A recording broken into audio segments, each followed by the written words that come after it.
Kui te olete ära sisestanud masinad või töökohad, siis tuleb ka ära defineerida erinevad standardoperatsioonid ehk tegevused, mille tulemusena teie ettevõttes lõpptooted valmivad. Standardoperatsioon saab lisada tootmine, seadistused, standardoperatsioonid. Nüüd enda jaoks tuleks välja mõtelda, et kui detailselt me soovime operatsioone jälgida, ehk võib-olla igat kruvi keeramist ja sellist tegevust ei soovi jälgida.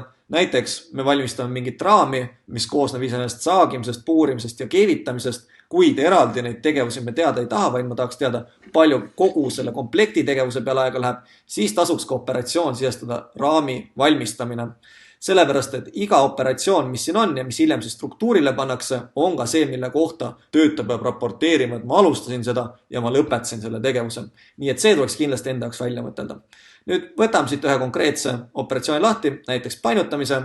Klikime peale, avaneb standardoperatsiooni kaart. Üleval jällegi kood, nimetus, saab väikse kommentaari enda jaoks panna ning siia alla tulevad siis masinad.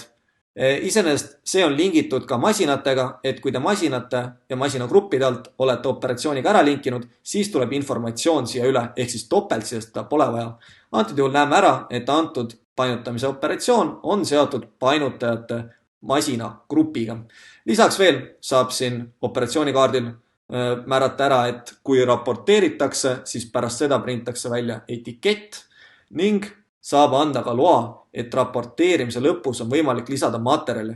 Ehk siis, kui midagi oleks rohkem, siis selle konkreetse operatsiooni käigus on lubatud lisada töötaja poolt materjale juurde ning võimalik ka piirata ära praagi põhjused ning ütelda, et kas on võimalik selle operatsiooni käigus, et tuleb suurem kogus välja, kui oli eelnevas operatsioonis.